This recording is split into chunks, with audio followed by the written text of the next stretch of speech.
حارث رؤوف جو ہے وہ باؤنڈری کے پاس کھڑے ہوئے تھے, انڈین فینس کی جانب سے جو ہے وہ ان کے اگینسٹ ہوٹنگ کی جا رہی تھی, سب کچھ کیا جا رہا تھا, تو انہوں نے صرف یہ اشارہ کیا کہ 6-0, اور اس کے بعد انہوں نے جہاز کا یوں کر کے اشارہ کیا. تو اس کے اوپر بھی بڑے گئے, دیکھیں جی حارث رؤوف دیکھو ساڈے نال کی کردا پیا, دیکھیں اس نے یہ جہاز کا اشارہ کیوں کیا.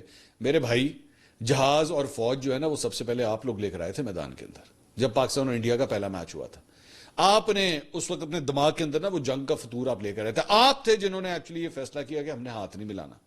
آپ تھے جو ایکچولی جنگ کو کھیل کے میدان کے اندر لے کر آئے, ہم نہیں لے کر آئے.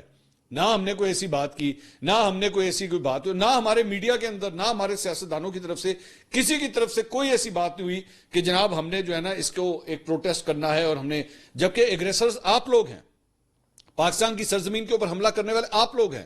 میں تو اس وقت بھی کہتا تھا کہ ہمیں کرنا چاہیے تھا یہ سب کچھ, ہمیں کہہ دینا, پہلے اناؤنس کر دینا چاہیے تھا جاؤ ہم لوگ انڈینز کے ساتھ ہاتھ نہیں ملائیں گے.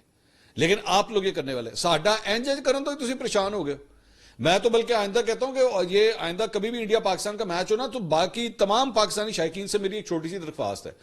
ہم سب کو جو ہے نا اسکول کے اندر جب ہم چھوٹے چھوٹے بچے تھے, سب کو جو ہے وہ کاغذ کے جہاز اڑانے آتے ہیں. اینا کے سامنے صرف کاغذ کے جہاز اڑانا شروع کر دے, بس یہ اسی کے اندر پاگل ہو جائیں گے, یہ اسی میں پاگل ہو جائیں گے کہ یہ دیکھیں جہاز کیوں اڑا رہے ہیں, یہ توبہ توبہ جہاز کیوں اڑا رہے ہیں. یہ تو اتنا پریشان ہونے کی ضرورت نہیں ہے.